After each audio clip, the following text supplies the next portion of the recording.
tetangganya belum benar. Bu, ada nggak tetangganya yang iri sama tetangganya? Ada. Warna jilbabnya mana? Datang kemari. Tetangga sebelah beli televisi meringut. Tetangga sebelah beli sepeda motor demam dia. Tetangga sebelah beli mobil, wah malah masuk ambulan dia. Ngiung, antar rumah sakit Pekanbaru.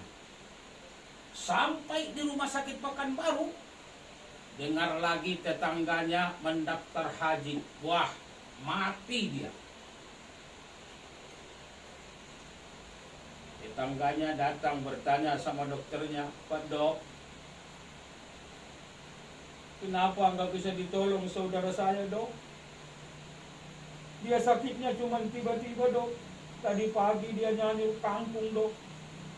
Semalam kami rendang jengkol, dia habis 1 panci, Dok. Kok bisa tiba-tiba dia meninggal, Dok? Emangnya dia penyakit apa, Dok? Apakah dia penyakit jantung, leper? Kata dokternya, tidak, Ibu. Dia bukan penyakit jantung. Dia bukan diserang penyakit leper. Dia bukan karena darah tinggi, darah rendah, inul, darah kista. Dia bukan karena urat asam urat. Tapi dia diserang oleh penyakit yang kami tidak bisa menyediakan obatnya. Dia bukan penyakit darah tinggi. Dia bukan penyakit leper. Dia bukan penyakit jantung. Tapi dia meninggal gara-gara penyakit semos. Tahu semos, Ibu? Bu, semos. Tahu semos? Susah melihat orang senang, senang melihat orang susah. Itu semos. Susah melihat orang senang, senang melihat orang susah. Jadi kalau ada yang model-model kayak gitu di sini, Bu, tolong tandai. Hadirin yang dimuliakan Allah Subhanahu wa Ta'ala. Dulu ada mahasiswa pernah bertanya kepada saya, Ustadz, ya, di dalam Al-Quran itu kan Allah katakan, sesungguhnya sholat dapat mencegah perbuatan keji dan mungkar. Saya jawab, benar.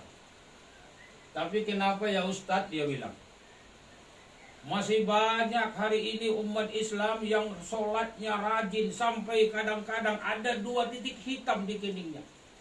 Tapi justru malah dia doyan korupsi, suka menghujing, senang dengan penderitaan orang lain.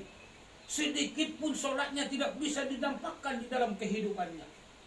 Lalu saya jawab,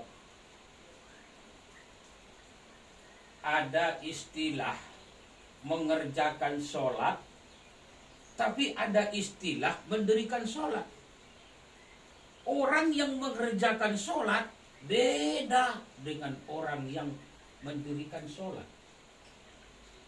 Kalau orang yang mengerjakan sholat, selesai sholat, itu ibadah sholatnya tidak diterjemahkan dalam kehidupannya. Tapi kalau orang yang mendirikan sholat, segala perkataan sholat, semua perbuatan sholat, ini akan menjadi rem cakram di dalam kehidupannya, membawa dia kepada jalan yang diridhoi oleh Allah, dan dia benar-benar menjadi orang yang imannya mantap kepada Allah dan rendah hati, serta selalu menjaga diri dari hal-hal yang tidak bermanfaat dalam hidupnya. Hadirin yang dimuliakan Allah Subhanahu wa Ta'ala. Lalu bagaimana biar sholat kita benar? Biar kita ini termasuk orang yang mendirikan sholat dan bukan sekedar mengerjakan sholat. Ada 3 rukun yang harus kita perhatikan kalau kita ingin sholatnya benar. 1, dalam ilmu fikih, biar sholatmu benar, biar sholatmu baik, Yang pertama, perhatikan rukun qauliyahnya di dalam sholat. Apa itu? Bacaan harus benar. Misal, ihdinas syiratal mustaqim. Shot bukan sin. Tapi ada kadang-kadang ihdinas syiratal mustaqim. Bagaimana sholatmu mau benar, orang bacaanmu aja salah? Itu sebabnya ibu, yang namanya menuntut ilmu bukan haknya anak TK. Yang namanya menuntut ilmu bukan haknya anak SMP, bukan haknya anak SMA, tapi semua kita sejak lahir ke alam dunia sampai ke liang lahat wajib menuntut ilmu. Hadirin yang dimuliakan Allah Subhanahu wa taala, bacaan harus benar agar sholat kita benar. Yang kedua, saudara-saudara, biar sholat kita itu benar, perhatikan yang namanya rukun fi'liyah, perbuatan di dalam sholat. Hari ini kalau kita melihat, Masya Allah, gaya-gayanya orang sholat kalah tuh Inul Daratista. Gayanya orang sholat hari ini kalah para artis-artis selebritis. Saya pernah sholat satu masjid. Ketika saya pulang ceramah, kemudian saya singgah dalam satu masjid, saya lihat ada orang sholat. Takbirnya aja luar biasa. Allahu Akbar. Kemudian pernah saya lihat lagi ada orang sholat begini takbirnya, Allahu Akbar. Agak dimain-mainkannya pula begini.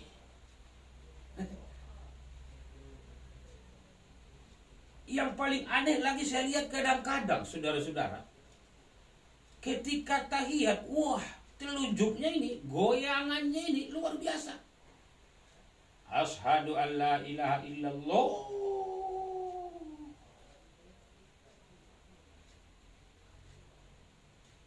Capek begini, putar begini. Habis itu begini-begini, dimainkan dia pula begini.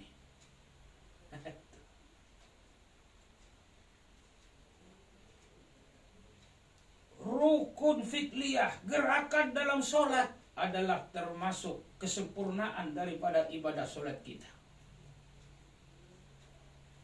Makanya Pak, kalau nanti Bapak sholat di tempat yang jarang dipakai sholat, kemudian begitu Bapak takbir Allahu Akbar, tiba-tiba jatuh kotoran cicak sebesar jempol kaki, itu kan kata baginda Nabi, kita dilarang sujud di atas kotoran.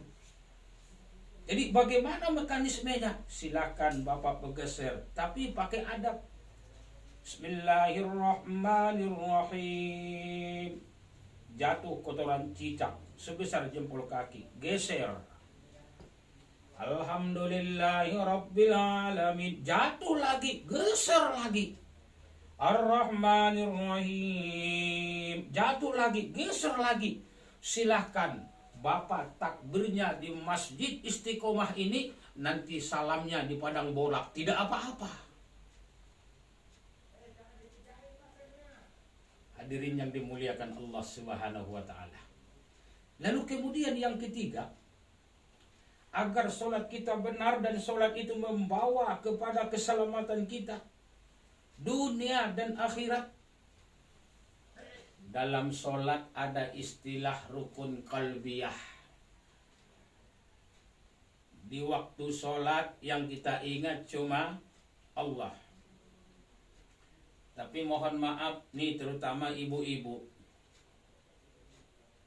hati kita ini sering banyak ditantang dengan bermacam-macam tantangan itu di waktu sholat.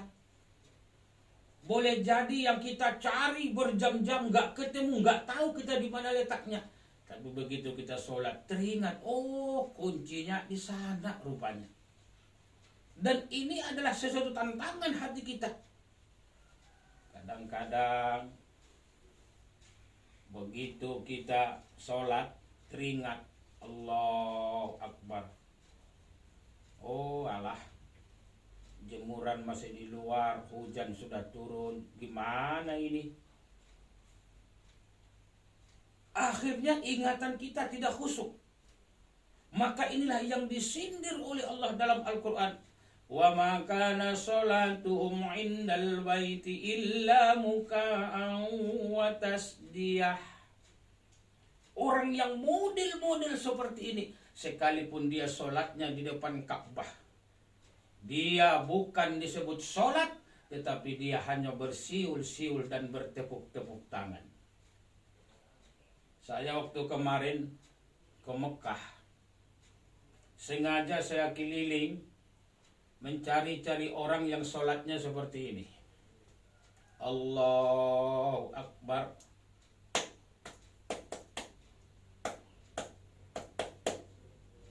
Atau yang sholatnya seperti ini. Allahu Akbar.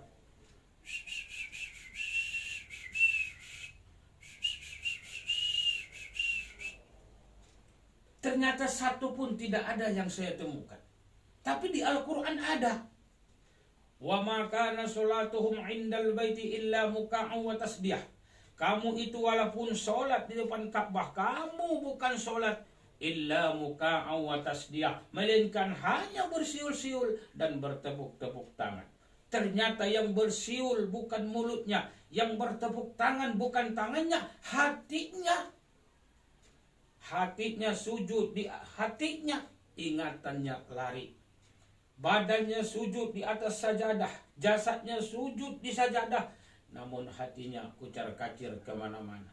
Makanya supaya sempurna ibadah sholat kita, selain memperhatikan rukun bacaannya, selain kita perhatikan yang namanya gerakannya, juga hati juga harus kita latih agar menjadi khusyuk di dalam sholat. Dan untuk menggapai kehusukan di dalam sholat, bukan semudah membalikkan telapak tangan, bukan semudah meletuskan balon. Butuh proses dalam perjuangan. Agar sholat kita bisa khusyuk, agar sholat kita bisa khusyuk, caranya latihan, sering-sering laksanakan ibadah. Makanya sholat itu bukan saja yang wajib kita kerjakan, yang sunnah pun harus kita lakukan. Qobliyah misalnya, habis maghrib 2 rakaat, sebelum isya 2 rakaat, habis isya 2 rakaat, sebelum subuh ambil lagi 2 rakaat. Selain itu kemudian ada lagi yang namanya sholat duha, istikharah, tahajud, dan lain-lain sebagainya. Semua ini hakikatnya adalah untuk melatih diri kita agar kita bisa khusyuk di dalam menjalankan ibadah sholat. Inilah akhlak pertama kepada Allah Subhanahu wa Ta'ala dengan melaksanakan ibadah sholat.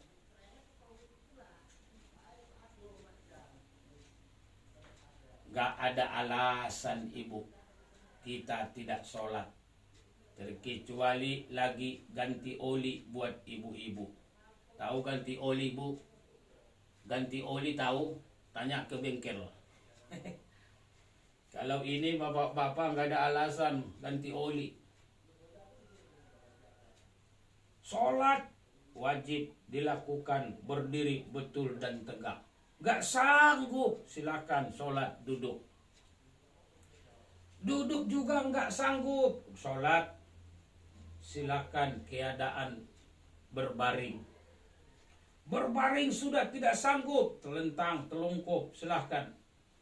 Telentang, telungkup pun juga tidak sanggup lagi, silahkan sholat isyarat. Sholat isyarat juga tidak bisa, dah diam aja. Nanti orang sekampung rame-rame datang menyolatkan. Bu, jawab dengan jujur, jangan ada corona di antara kita. Ada nggak suami ibu yang malas sholat? Ayo bu, jawab. Jangan takut sama suaminya. Tenang, ada Ustadz Anjas marah. Ada nggak suaminya yang malas sholat? Ada? Jujur kali betul.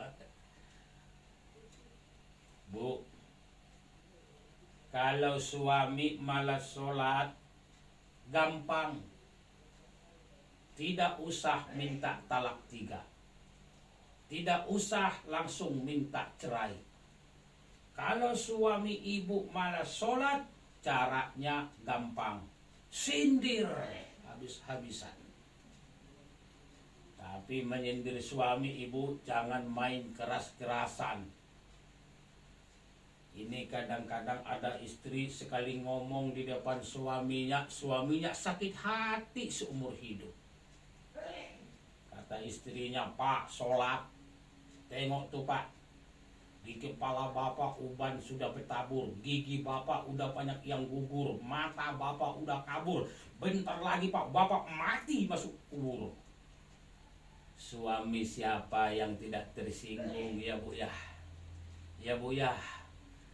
Istri boleh nasihatin suami, tapi jangan menyakitkan. Jadi bagaimana cara menyindirnya ya Ustadz? Misalnya pagi-pagi ibu sudah bangun, ambil air wudhu lalu sholat subuh. Selesai subuh tengok suami masih tidur. Sudah, biarin. Ibu langsung berangkat ke dapur, goreng tahu, goreng tempe. Sambil goreng tempe, ibu sindir suami yang masih tidur. Nyindirnya pakai lagu. Sepohon kayu, daunnya rimbun, lebat bunganya serta buahnya. Walaupun hidup 1000 tahun, kalau tak sembahyang apa gunanya? Walaupun hidup 1000 tahun, kalau tak sembahyang apa gunanya? Selesai nyanyi, coba ibu intip ke kamar. Begitu sampai di kamar, sudah bergerak-gerak. Suaminya sudah ada yang bergerak-gerak. Berarti suaminya sudah bangun, tapi belum duduk. Cepat ibu lari lagi ke dapur, sindir lagi suaminya yang lebih keras dari yang tadi. Di pagi hari abang bekerja, mencari nafkah untuk keluarga. Walaupun capek, letih dan lelah, kalau tak sembahyang apa gunanya? Walaupun letih, capek dan lelah, kalau tak sembahyang apa gunanya? Insya Allah ibu, selama 40 hari tiap pagi ibu nyanyi seperti itu, pasti suaminya sadar rajin sholat. Umpama sudah 40 hari rutin setiap pagi ibu nyanyi, suami ternyata belum sadar juga, dasar suami kucing garong. Ya Bu ya. Hadirin ibu bapak yang dimuliakan Allah Subhanahu wa taala. Jam sudah menunjukkan jam 12 kurang 1 jam. Bu, lanjut lagi Bu. Lanjut. Ibu tahan lama atau tidak? Tahan. Tapi ini mohon maaf Pak, saya di mana-mana ceramah itu punya prinsip. Saya kalau ceramah tidak panjang-panjang. Kepanjangan nanti kasihan ibu-ibu, kalau kelebaran kasihan bapak-bapak. Jadi begini saja, kita sepakat dakwah saya malam ini batasnya cukup sampai selesai. Batasnya sampai selesai. Dan saya punya pantun. Ikan sepat, ikan gabus, lebih cepat selesainya lebih Bagus, itu. Setuju kali dia itu. Daripada ikan kakap, ikan lele, panjang cakap, awak bertele-tele. Jadi singkat saja dakwah kita.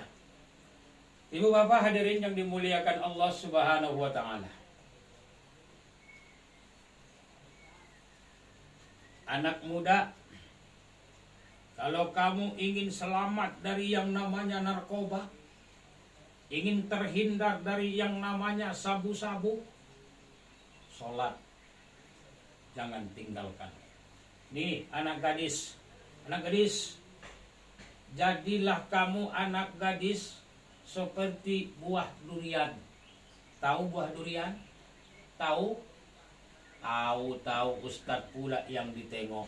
Ini bukan buah durian, tapi Ustadz Sahrul Khan. Buah durian harum memang, enak memang, tapi jangankan untuk memakannya, mencium saja orang mikir-mikir. Benar? Jangan kamu seperti buah nangka, adik-adikku remaja. Gampang dipegang, gampang dipijit, mudah dicium. Bahaya kalau remaja-remajawati muslim kita ini seperti buah mangga. Jadilah kamu buah durian, nak. Mahal harganya, enak rasanya, harum wanginya. Tapi jangankan menikmatinya, mencium pun orang pada mikir-mikir. Ya kalau nenek-nenek kayak gini nih, mau kayak buah rambutan, mau kayak buah mangga, nggak masalah nih. Nenek-nenek, ada nenek-nenek masih kayak buah durian, Masya Allah. Mak lampir. Aduh. Anak muda, Ustadz punya cerita. Zaman dulu sebelum corona, akibat kelemahan iman nih ceritanya. Ada anak muda usia 17 tahun nikah sama janda 95 tahun. Suatu hari sebelum nikah ditanya sama puanya, "Anak muda," "Iya Pak." "Benar kamu nikah sama dia yang umur 95 tahun?" "Benar Pak Kua." "Kamu tidak menyesal?" "Enggak." "Enggak rugi?" "Tidak." "Tapi kan kamu masih muda, wajahmu tampan. Masa cuman kamu maunya nenek-nenek 95 tahun?" Dengan jujur anak muda itu menjawab, "Begini Pak Kua, saya tahu memang dia sudah tua, nenek-nenek. Tapi kan dia ini orang kaya Pak Kua. Begitu nanti dia saya nikahin, meninggal dunia dia, hartanya kan sama saya. Mobil sama saya, rumahnya sama saya, ladangnya semua kan untuk saya."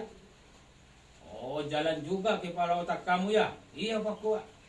Akhirnya diadakanlah pernikahan. Satu malam setelah menikah,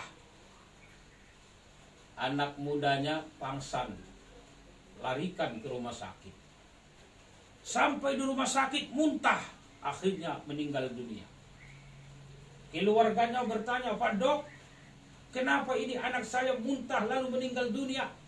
Dokternya menjawab, "Bu, ini anak ibu meninggal dunia muntah gara-gara minum susu kadaluarsa."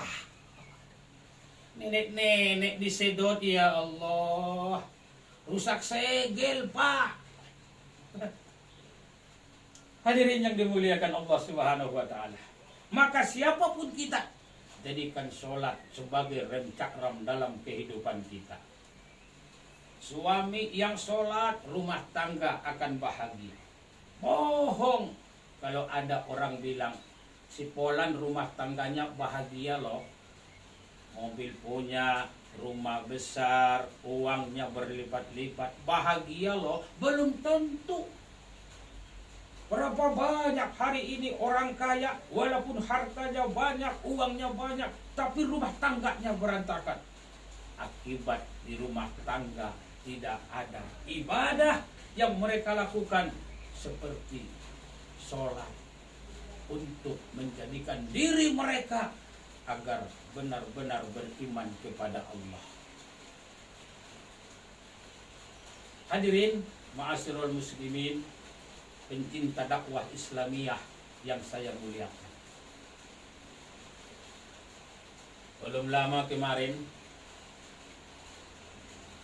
ada orang datang mengadu kepada saya, Ustaz, ya aku kalau begini model suamiku minta cerai sajalah. Loh, kenapa Bu? Saya bilang, payah Pak Ustaz. Payahnya apa? Suami saya pelit Pak Ustaz. Pelit? Lalu saya bilang, Bu, suaminya tukang judi, suami pelit, itu gampang. Suruh dia sholat. Sholat Pak Ustaz, sholat. 1 bulan kemudian dia datang lagi. Ustaz, ya. Alhamdulillah Ustaz. Kenapa? Apa yang kemarin Ustaz bilang, saya kan Ustaz suruh menyuruh suami untuk sholat. Ya, Alhamdulillah Pak Ustaz. Memang benar kata Pak Ustaz. Setelah saya suruh suami saya sholat, baik Pak Ustaz. Judinya tinggal, perempuan-perempuan di luar sana tinggal, pokoknya baiklah Pak Ustaz. Baru saya merasakan rumah tangga sakinah mawaddah warahmah Pak Ustaz. Bu, ada nggak suaminya yang pelit di sini? Ada. Suami pelit. Pas hari pekanan, istrinya datang minta uang belanja sama suaminya. Mas, uang belanja Mas. Suaminya langsung buka dompet. Begitu dompetnya dibuka, dikeluarin uang 50.000, kasih sama istrinya. Nih uang belanja. Usahakan uang 50.000 ini cukup sampai akhir pekan. Istrinya bilang, Bang, uang 50.000 untuk belanja 1 minggu mana cukup Bang?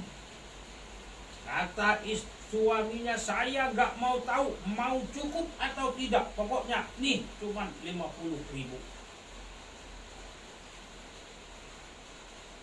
Zaman sekarang ini kan uang 50.000 buat beliin apa? Ya Pak ya. Nih apalagi ibu-ibu nih paling tahu nih. Ibu-ibu paling tahu nih. Bu, sekarang ini sawit naik apa tidak? Naik. Suaminya naik. Suaminya naik. Udah, kita ulang lagi ah. Bu, beras naik apa tidak? Naik. Minyak makan? Naik. Susu? Kendor. Allahu. Ada pula di sana yang bilang kendor Ustaz. Ah, kita ulang lagi lah. Bu, beras naik apa tidak? Naik. Gula? Naik. Sawit? Naik. Honor Ustaz? Honor Ustaz naik apa tidak? Nah, soal honor Ustaz nih, ibu-ibu pura-pura nggak dengar. Masya Allah. Bu, saya kalau diundang ceramah soal amplop itu nomor 23. Bahkan yang namanya amplop ibu, itu saya buang nyampe ke rumah. Isinya saya ambil. Lagian saya punya prinsip begini. Saya kalau diundang ceramah, dikasih sedikit, terima kasih. Dikasih banyak, alhamdulillah. Umpama saya diundang, kemudian tak dikasih uang, wah parah kalilah. Itu aja.